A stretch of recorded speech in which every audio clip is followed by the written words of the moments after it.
കർണാടകയിലെ ഷിരൂരിൽ മണ്ണിടിഞ്ഞ് ലോറിയടക്കം കാണാതായ കോഴിക്കോട് സ്വദേശി അർജുനന് വേണ്ടി 6ാം ദിവസത്തെ തെരച്ചിൽ ആരംഭിച്ചിരിക്കുന്നു.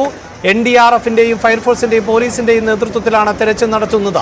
റഡാർ സിഗ്നൽ ലഭിച്ച സ്ഥലത്ത് മണ്ണ് നീക്കം ചെയ്താണ് പരിശോധന. വിശദാംശങ്ങളുമായി സംഭവസ്ഥലത്ത് നിന്ന് KV ബൈജു ചേരുകയാണ്. ബൈജു, ഇന്നിപ്പോൾ രക്ഷാപ്രവർത്തനം ആരംഭിച്ചിരിക്കുന്നു, തെരച്ചിൽ ആരംഭിച്ചിരിക്കുന്നു. എന്താണ് ഏറ്റവും പുതിയ വിവരങ്ങൾ?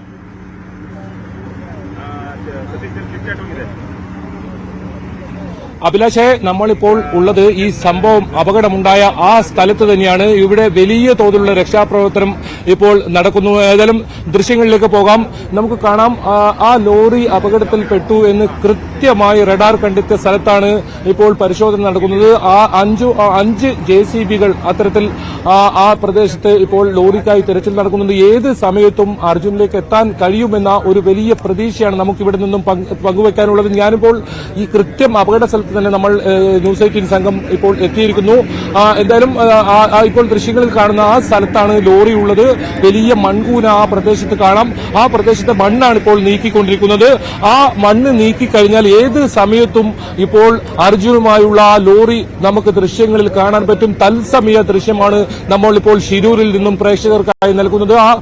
ഏത് സമയത്തും ആ ലോറി കണ്ടെത്താം എന്ന ഒരു സാഹചര്യത്തിൽ തന്നെയാണ് ഉള്ളത്. ഏതായാലും സൈന്യം 11 മണിയോടുകൂടി എത്തുമാണ് എന്നാണ് അറിയുന്നത്. പക്ഷേ അതിനു മുമ്പ് തന്നെ ലോറി കണ്ടെത്തുക, അതായത് ഓരോ നിമിഷവും വില പിടിച്ചതാണ്. കാരണം അത്രയും ദിവസമായി ഈ മണ്ണിനടിയിൽ അർജുൻ കുടുങ്ങിക്കിടക്കുന്നത്. അതുകൊണ്ട് തന്നെ ഏത് സമയത്തും ഇപ്പോൾ ലോറി കണ്ടെത്താൻ കഴിയുമെന്ന ഒരു വലിയ പ്രതീക്ഷ തന്നെയാണ് നമുക്കുള്ളത്. ഈ കൃത്യമായി ആ സ്ഥലം കണ്ടെത്തിയിരിക്കുന്നതാണ് ഏറ്റവും ആശ്വാസകരം. നമ്മൾ ഇന്നലെ 11:30 നമ്മൾ റിപ്പോർട്ട് ചെയ്ത അതേ സ്ഥലത്ത് തന്നെയാണ് ലോറി കണ്ടെത്തിയ സ്ഥലം. അത് തന്നെയാണ് അത് ഇന്നലെ നമ്മൾ ആ ദൃശ്യങ്ങൾ കാണിച്ചിരുന്നു. ആ സ്ഥലത്താണ് കൂടുതൽ JCB ഉപയോഗിച്ചുകൊണ്ടുള്ള ഇത്തരത്തിലുള്ള തിരച്ചിൽ നടക്കുന്നത്. എന്തായാലും സൈന്യവും അല്പസമയത്തിനകം ഇവിടെ എത്തും. അതോടുകൂടി ഈ തെരച്ചിൽ ഊർജിതമാകും. ഇതിൽ എടുത്തു പറയേണ്ടത് രഞ്ജിത്തിനെയാണ്. രഞ്ജിത്തിന്റെ നേതൃത്വത്തിലാണ് ഇപ്പോൾ ഈ രക്ഷാപ്രവർത്തനം നടക്കുന്നത് എന്നതാണ്. രഞ്ജിത്ത് ജില്ലാ ഭരണകൂടവുമായി ഇന്നലെ ഇത്തരത്തിൽ സംസാരിക്കുന്ന സാഹചര്യം ഉണ്ടായിരുന്നു. അതിനുശേഷമാണ് ഈ തെരച്ചിലിന് ഒരു ഊർജിതമായ തെരച്ചിലായത്. രഞ്ജിത്ത് ഇന്ന് രാവിലെ തന്നെ ഇവിടെ എത്തുന്ന സാഹചര്യം ഉണ്ടായിരുന്നു.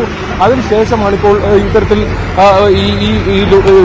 അർജുന്റെ അരികിലേക്ക് എത്തി എന്ന് തന്നെ നമുക്ക് പറയാം. അത്രത്തോളം സംവിധാനങ്ങൾ ഏർപ്പെടുത്തിയിട്ടുണ്ട്. സൈന്യം തിരച്ചിലിന് എത്തുന്നതിന് മുമ്പ് തന്നെ ഈ ലോറി കണ്ടെത്തുക, അർജുനെ കണ്ടെത്തുക എന്നത് തന്നെയാണ് ഇപ്പോൾ ഇവരുടെ ആ രീതിയിലുള്ള പ്രവർത്തനം നമുക്ക് മനസ്സിലാക്കാൻ സാധിക്കുന്നത്. ഏതായാലും ഈ ദൃശ്യങ്ങളിൽ നിന്ന് നമുക്ക് കാണാം, ഈ ഭാഗങ്ങളിലുള്ള മണ്ണൊക്കെ നീക്കം ചെയ്തിരിക്കുന്നു. ഇന്നലെ വലിയ തോതിൽ പാറക്കൂട്ടങ്ങളും മണ്ണും ചെളിയുമൊക്കെ നിറഞ്ഞ ഒരു പ്രദേശമാണ്. ഇവിടെയൊക്കെ ഇപ്പോൾ ഗതാഗത സൗകര്യമൊരുക്കുന്നു, വാഹനങ്ങൾക്ക് വരാൻ പറ്റുന്നു. നേരത്തെ ഈ 4 വരി പാത എന്നത് വെറും ഒറ്റ വരി പാത മാത്രമായിരുന്നു കണ്ടിരുന്നെങ്കിൽ ഈ മുഴുവൻ ചെളിയും മണ്ണും എല്ലാം നീക്കം ചെയ്തിരിക്കുന്നു. എന്തായാലും ഇന്ന് രാവിലെയാണ് ഈ പ്രവർത്തനം വലിയ തോതിൽ ഇത്തരത്തിൽ ഊർജിതമായി നടത്തിയത്. സൈന്യത്തെ തെരച്ചിലായി കൊണ്ടുവരും എന്ന് ഇന്നലെ രാത്രിയായിരുന്നു ഇത്തരത്തിൽ പ്രഖ്യാപനമുണ്ടായത്. അതിന് തൊട്ടു പിന്നാലെ തന്നെ ഈ ഇവിടെയുള്ള തെരച്ചിൽ NDRFന്റെയും അതുപോലെ തന്നെ പോലീസിന്റെയും ഫയർഫോഴ്സിന്റെയും തെരച്ചിലുകളെല്ലാം വലിയ തോതിൽ ഊർജിതമാക്കുകയായിരുന്നു. എന്തായാലും നമുക്ക് ദൃശ്യങ്ങളിൽ നിന്ന് തന്നെ കൂടുതൽ കാണാം. ഈ JCBകൾ അത്തരത്തിൽ അവിടെ നിന്നും മണ്ണ് നീക്കുന്നു. ഇപ്പോൾ ഈ ദൃശ്യങ്ങൾ കാണുന്ന സ്ഥലത്താണ് ആ ലോറി ഉള്ളത് എന്ന് രഞ്ജിത്ത് അല്പസമയം മുമ്പ് ന്യൂസ് 18 പറയുകയുണ്ടായി. ആ സ്ഥലമാണിപ്പോൾ ഇത്തരത്തിൽ മണ്ണ് നീക്കുന്ന പ്രവർത്തനം നടക്കുന്നത്. ഏത് സമയത്തും നമുക്ക് രഞ്ജിത്തിന്റെ തൊട്ടരികിലെത്തിയിരിക്കുന്നു എന്ന് വേണമെങ്കിൽ പറയാം. അത്തരത്തിലുള്ളൊരു വളരെ വൈകാരികമായ ആ ഒരു നിമിഷത്തിലൂടെയാണ് കടന്നു പോകുന്നത്. നമ്മൾ ദിവസങ്ങളായി കാത്തിരിക്കുന്ന ആ സമയം രഞ്ജിത്തിനെ ജീവനോടെ ഈ മണ്ണിന്റെ അടിയിൽ നിന്നും കൊണ്ടുവരിക.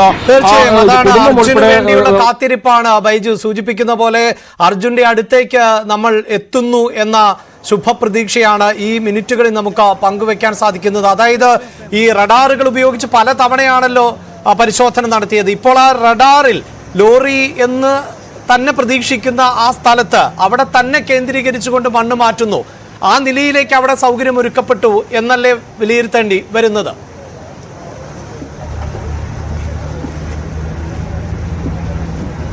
തീർച്ചയായും ആ കൃത്യസ്ഥലം, അതായത് ഈ ലോറി അപകടത്തിൽപ്പെട്ടു എന്ന ആ കൃത്യസ്ഥലം കണ്ടെത്തിയിരിക്കുന്നു. അത് തന്നെയാണ് ഇതിൽ ഏറ്റവും നിർണായകം.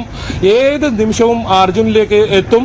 അർജുൻ യാത്ര ചെയ്തിരുന്ന ആ ലോറിയുള്ള കൃത്യസ്ഥലത്താണ് റഡാർ ലോറിയുടെ 70% യന്ത്രഭാഗങ്ങൾ ഇന്നലെ കണ്ടെത്തിയത്. ആ സ്ഥലത്ത് തന്നെയാണ് ഇപ്പോൾ ഈ തെരച്ചിൽ നടത്തുന്നത്. ഈ ലോറി ഈ മൺകൂനയിൽ അടിയിൽ ഉണ്ട് എന്ന് തന്നെയാണ് ഈ രഞ്ജിത്ത്, ഈ സംഘത്തിന് നേതൃത്വം നൽകുന്ന രഞ്ജിത്തും അല്പസമയം മുമ്പ് നമ്മൾ വ്യക്തമാക്കിയിരുന്നത്. അതുകൊണ്ട് തന്നെ ആ ഭാഗങ്ങൾ കേന്ദ്രീകരിച്ചാണ് ഇത്തരത്തിലുള്ള തെരച്ചിൽ നടക്കുന്നത്. നമുക്ക് കാണാം ദൃശ്യങ്ങൾ. കൃത്യം ആ സ്ഥലമാണ്. അവിടെ 5 or 6 JCBകൾ അത്തരത്തിൽ വലിയ തോതിൽ കൊണ്ടുവന്നാണ് ഇത്തരത്തിൽ പ്രവർത്തനം നടക്കുന്ന മണ്ണ് നീക്കം ചെയ്യുന്നത്. ഈ മൺകൂന ഏത് സമയത്തും മൺകൂനയിൽ ഇടയിൽ നിന്നും അർജുനുമായുള്ള ലോറിയും അർജുനെയും കണ്ടെത്താനുള്ള ഒരു ശ്രമമാണ്. ഈ ദൃശ്യം നമുക്ക് കൃത്യമായി കാണാം. JCB മണ്ണ് നീക്കുന്നത് ഏത് സമയത്തും ആ വാഹനം നമുക്ക് ക്യാമറയിൽ ദൃശ്യത്തിൽ തന്നെ തത്സമയം കാണാൻ പറ്റും.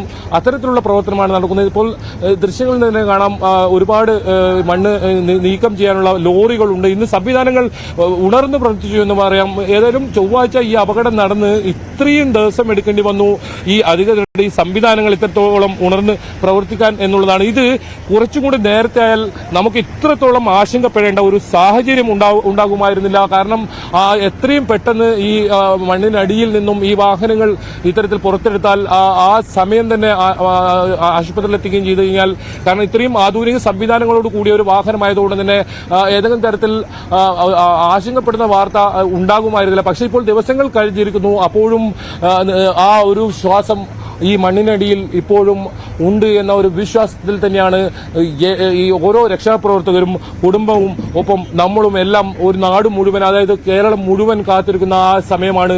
ഏത് സമയത്തും ഇത്തരത്തിൽ അർജുനെ കണ്ടെത്താൻ കഴിയുന്ന ഒരു സാഹചര്യത്തിലേക്കാണ് പോകുന്നത്. ആ രീതിയിലുള്ള